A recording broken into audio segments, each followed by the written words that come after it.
नमस्कार, हामी कक्षा 12 को अर्थशास्त्र विषयको युनिट 4 मा छौँ, डेभलपमेन्ट इकोनोमिक्स। यसमा एउटा मात्रै च्याप्टर छ, chapter 9, poverty, inequality, unemployment and human resources.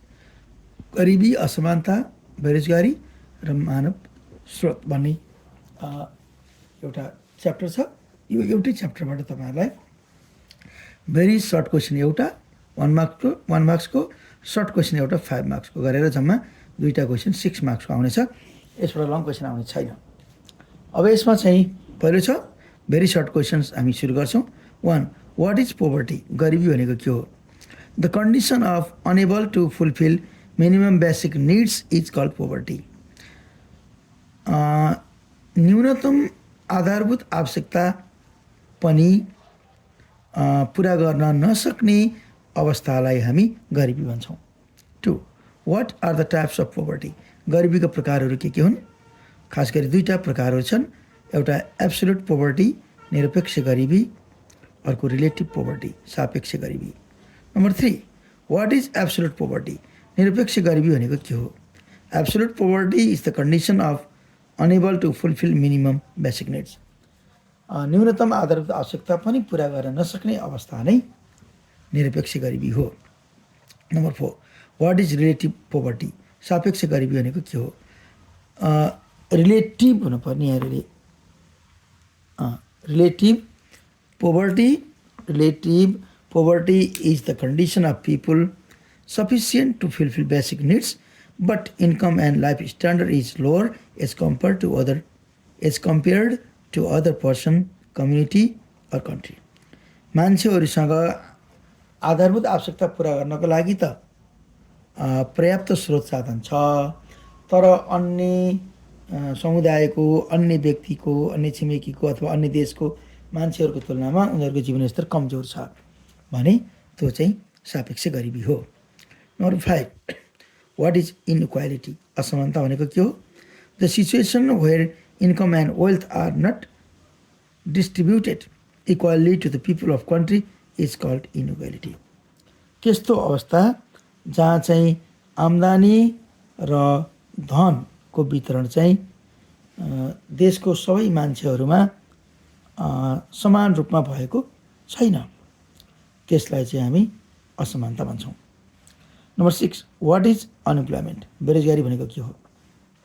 If people are able and willing to work at the existing wage rate but they are not getting the work then it is called unemployment. मानिसहरू अहिले भइरहेको ज्याला दरमा काम गर्न चाहेको पनि छ, काम गर्ने क्षमता, दक्षता पनि छ, तर काम पाउन सकेको छैन भने त्यस्तो अवस्थालाई हामी बेरोजगारी भन्छौँ। 7. Define human resource?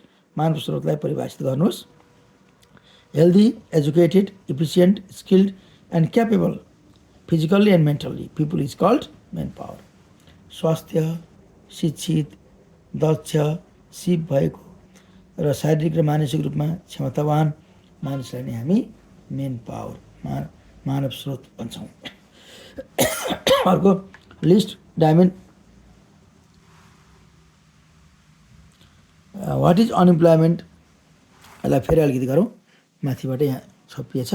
What is unemployment? बेरोजगारी भनेको के हो? If people are able and willing to work at the existing wage rate but they are not getting the work then it is called unemployment. अहिले भइरहेको ज्यादादरमा काम गर्ने चाहना, इच्छा र क्षमता हुँदाहुँदै पनि काम नपाएको अवस्था बेरोजगारी हो। Define human resource? मानव स्रोतलाई परिभाषित गर्नुहोस्। Healthy, educated, efficient, skilled and capable physically and mentally people is called man power. स्वास्थ्य, शिक्षित, दक्ष, सिप भएको र शारीरिक र मानसिक रूपमा दक्ष, क्षमतावान मानिस नै के हो त? मानव स्रोत हो। List dimensions of human development index HDI. मानव विकास सूचकाङ्क एचडिआई का मुख्य तत्त्वहरूको सूची बनाउनुहोस्।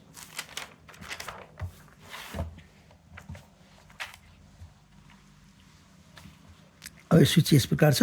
लङ एन्ड हेल्दी लाइफ, स्वास्थ्य र दीर्घ जीवन, एजुकेसन, शिक्षा, स्ट्यान्डर्ड अफ लिभिङ, जीवन स्तर। Number 9. List indicators of SDI, एसडिआईका सूचकाङ्कहरू लेख्नुहोस्। लाइफ एक्सपेक्टेन्सी, आयु, इयर्स अफ स्कुलिङ, विद्यालयमा बिताउने वर्ष, जिएनआई, इन्कम अफ पर क्यापिटा, प्रति व्यक्ति आय। यहाँनिर हामीले के बुझ्नु पऱ्यो भने इन्डिकेटर्स अफ एसडिआई भन्यो भने चाहिँ life expectancy, year of schooling, GNI, आयु, विद्यालय बिताउने वर्ष, प्रति व्यक्ति आय, यो तिनवटा लेख्नु पऱ्यो। मुख्य तत्त्वहरू भन्यो भने चाहिँ मा यो लेख्नु पऱ्यो, a long and healthy life, स्वास्थ्य र दीर्घ जीवन, एडुकेसन, शिक्षा, स्ट्यान्डर्ड अफ लिभिङ, जीवनस्तर। मुख्य तत्त्व, मेजर एलिमेन्ट्स भन्यो भने चाहिँ यो लेख्नु पऱ्यो। इन्डिकेटर्स, सूचकहरू भन्यो भने चाहिँ 9 नम्बरको लेख्नु पऱ्यो। अब number 10, right category of SDI, एसडिआईको क्याटेगोरीहरू अथवा टाइप्सहरू लेख्नुहोस्। अब यसको चाहिँ 4वटा क्याटेगोरीजहरू छ। पहिलो, भेरी हाई ह्युमन डेभलपमेन्ट, धेरै उच्च मानव विकास, यो भनेको त्यसको भ्यालु, एसडिआईको भ्यालु 0.800देखि 1 सम्म। अब अर्को चाहिँ हाई ह्युमन डेभलपमेन्ट, उच्च मानव विकास भन्ने छ, यसको चाहिँ 0.7 देखि 0.799 सम्म। अर्को मिडियम ह्युमन डेभलपमेन्ट, मध्यम मानव विकास भन्ने छ, 0.550 देखि 0.699 सम्म। अर्को लेस ह्युमन डेभलपमेन्ट, न्यून मानव विकास भनेको 0.0 देखि 0.550 सम्म। यो यसको चाहिँ मिनिमम भ्यालु 0 र म्याक्सिमम भ्यालु 1 हुन्छ। अब अर्को छ write size of population according to census 2021, 2078 BS. अब यो 2078 को राष्ट्रिय जनगणना अनुसार नेपालको जनसङ्ख्याको आकार लेख्नुहोस्। टोटल पपुलेसन, जम्मा जनसङ्ख्या 2,91,64,578, जसमध्ये पुरुष 1,42,53,551, 48.87%, र महिलाको सङ्ख्या 1,49,11,027, 51.13%। Sex ratio per 100 female is to 95.59 male. अब यो सेक्स रेसियो चाहिँ कति छ भन्दा एउटा महिला बराबर 95.59 पुरुष रहेको छ। अब write population growth rate and population density by census 2021, 2021 अथवा 2078 सालको गणना अनुसार यो जनसङ्ख्या वृद्धि दर र जनघनत्व कति रहेको छ भनेको छ।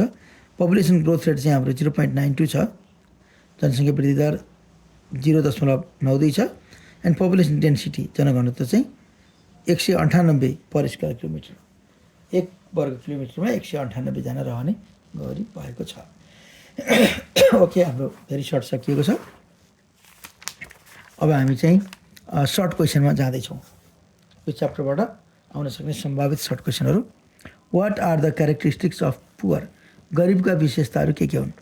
गरिबका विशेषताहरू के हुन् हेरौँ है त।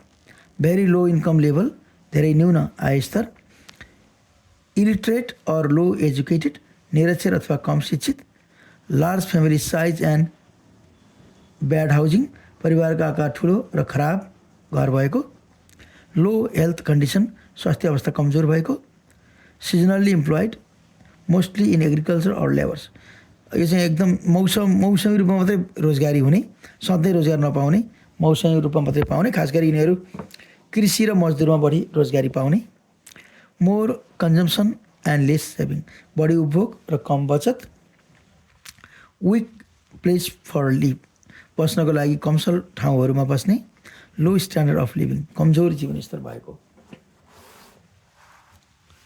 अब यसपछि क्वेसन नम्बर 2 मा छौँ हामीहरू। What are the causes of poverty, गरिबीका कारणहरू के हुन्? कारणहरू यहाँ दिएको छ।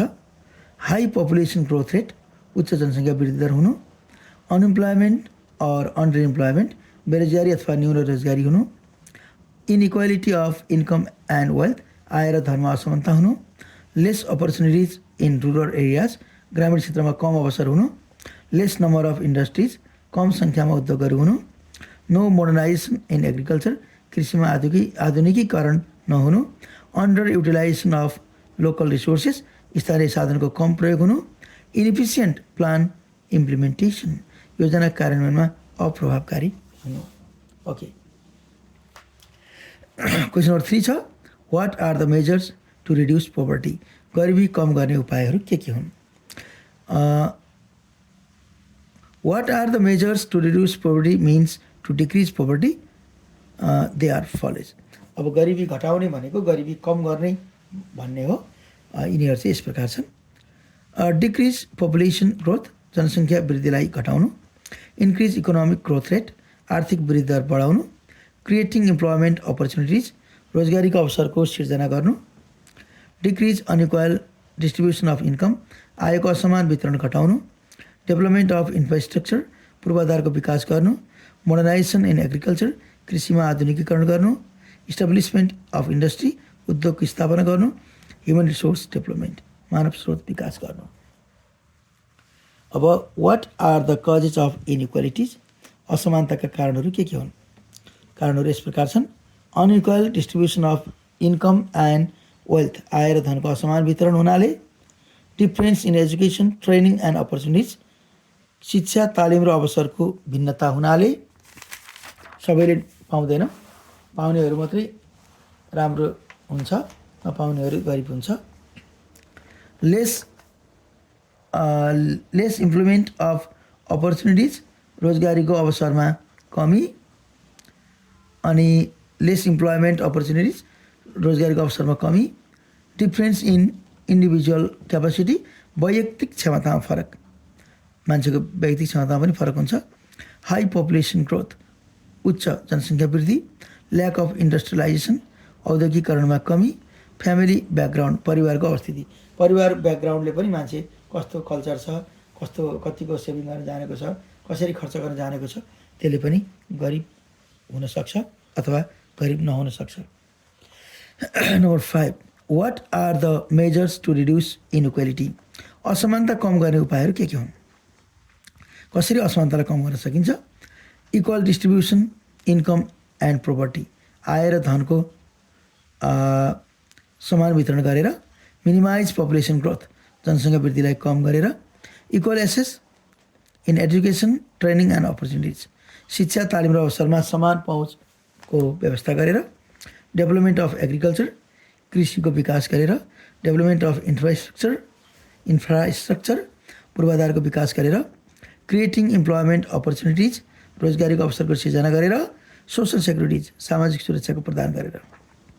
Number 6, list type of unemployment, बेरोजगारीका प्रकारहरू लेख्नुहोस्। अनइम्प्लोयमेन्ट, खुल्ला बेरोजगारी। ओपन अनइम्प्लोयमेन्ट, खुल्ला बेरोजगारी। अन्डर इम्प्लोयमेन्ट, न्यून रोजगारी। डिस्क्विज्ड अनइम्प्लोयमेन्ट, लुकेको बेरोजगारी। साइक्लिकल अनइम्प्लोयमेन्ट, सक्रिय बेरोजगारी। सिजनल अनइम्प्लोयमेन्ट, मौसमी बेरोजगारी। फ्रिक्सनल अनइम्प्लोयमेन्ट, सङ्घर्षमय बेरोजगारी। स्ट्रक्चरल अनइम्प्लोयमेन्ट, संरचनागत बेरोजगारी। एडुकेटेड अनइम्प्लोयमेन्ट, शिक्षित बेरोजगारी। जम्मा कति प्रकार भयो? 1 2 3 4 5 6 7 8 प्रकारको भयो। अब अर्को छ number 7, what are the causes of unemployment? बेरोजगारीका कारणहरू के हुन्? कारणहरू यहाँ देखिएको छ। 1 2 3 4 5 6 7 वटा कारणहरू यहाँ दिएको छ। हाई पपुलेसन ग्रोथ रेट, उच्च जनसङ्ख्या वृद्धि दर। लो इकोनोमिक ग्रोथ रेट, न्यून आर्थिक वृद्धि दर। लेस इन्डस्ट्रियलाइजेसन, न्यून औद्योगिकरण। Actual farmers have no land, वास्तविक किसानसँग जग्गा छैन। सिजनल एग्रिकल्चर, मौसमी कृषि। Use of capital intensive techniques, पुँजी प्रधान प्रविधिको प्रयोग। पुँजी प्रधान प्रविधि गर्दाखेरि श्रमिकहरू चाहिँ कमले मात्रै काम पाउँछ, त्यो भएर बेरोजगारी हुन्छ। लेस सेभिङ एन्ड इन्भेस्टमेन्ट, कम बचत र कम लगानी। अब क्वेसन नम्बर 8 मा हामी गयौँ, what are the measures to create employment? रोजगारी सिर्जना गर्ने उपायहरू के हुन्? यहाँ रोजगारी सिर्जना गर्ने उपायहरू 1 2 3 4 5 6 वटा उपायहरू दिएको छ। इन्क्रिज इकोनोमिक ग्रोथ, आर्थिक वृद्धि दर बढाउने पहिलो उपाय। दोस्रोमा छ इन्डस्ट्रियलाइजेसन, औद्योगिकरणको विकास गर्ने। एग्रिकल्चर सेक्टर डेभलपमेन्ट, कृषि क्षेत्रको विकास गर्ने। इन्फ्रास्ट्रक्चर डेभलपमेन्ट, पूर्वाधारको विकास गर्ने। Development of cottage and small scale industries, साना तथा घरेलु उद्योगको विकास गर्ने। Use of labour intensive technique, श्रम प्रधान प्रविधिको प्रयोग गर्ने। क्वेसन नम्बर 9 मा छ write about role of human resource, मानव स्रोतको बारेमा लेख्नुहोस्। यसको मानव स्रोतको बारेमा, यसको भूमिकाको बारेमा, मानव स्रोतको भूमिकाको बारेमा हामी लेख्दैछौँ। यसको भूमिकाहरू 1 2 3 4 5 6 7 8वटा छ। पहिलो छ टु युटिलाइज नेचुरल रिसोर्सेस, प्राकृतिक स्रोत साधनको उपयोग गर्नु। To utilise capital in production, पुँजीको उत्पादनमा प्रयोग गर्नु। टु डेभलप एग्रिकल्चर सेक्टर, कृषि क्षेत्रको विकास गर्नु। टु डेभलप इन्डस्ट्रियल सेक्टर, उद्योग क्षेत्रमा विकास गर्नु। To improve and innovate technology, प्रविधिको सुधार र नवप्रवर्तन गर्नु। इन्फ्रास्ट्रक्चर डेभलपमेन्ट, पूर्वाधारको विकास गर्नु। सोसल डेभलपमेन्ट, सामाजिक विकास गर्नु। टु फरवर्ड द इकोनोमी, अर्थव्यवस्थालाई अगाडि बढाउनु। अब 10 नम्बर क्वेसन छ, what are indicators of human development, मानव विकासका सूचकहरू के हुन्? यहाँ केही सूचकहरू दिएको छ हामीले, मुख्य सूचकहरू। पर क्यापिटा इन्कम, प्रति व्यक्ति आय। एभरेज एज, औसत आयु। एडुकेसन, शिक्षा। फुलफिलमेन्ट अफ बेसिक निड्स, आधारभूत आवश्यकता पुरा हुनु। म्याटर्नल मोर्टालिटी रेट, मातृ मृत्युदर कम हुनु। ह्याप्पिनेस, खुसीपना हुनु। ह्युमन डेभलपमेन्ट इन्डेक्स एसडिआई, मानव विकास सूचक एसडिआई। अब यो एसडिआईको त हामीले माथि लेखिसकेका छौँ। एसडिआईको फेरि सूचकहरू 3टा छ, त्यो सबै यहाँभित्र नै पर्छ। ओके, हामीले यो चाहिँ युनिट 4 डेभलपमेन्ट इकोनोमिक्स, विकास अर्थशास्त्र पनि हामीले सकाएका छौँ। र आजको भिडियो तपाईँहरूलाई कस्तो लाग्यो? यो भिडियोलाई दोहोऱ्याइ हेरेर तपाईँहरूले धेरै फाइदा लिन सक्नुहुनेछ र आफ्ना साथीहरूलाई पनि यो युट्युब च्यानल शरद सर पाठशाला युट्युब च्यानलमा गएर सब्सक्राइब गरेर फाइदा लिनको लागि भन्नुहोला। र तपाईँहरूलाई नजिकै आउँदै गरेको अब तपाईँहरूको बोर्ड इक्जामको पनि धेरै धेरै शुभकामना। अर्को भिडियोमा हामी युनिट 5 लिएर आउनेछौँ। धन्यवाद।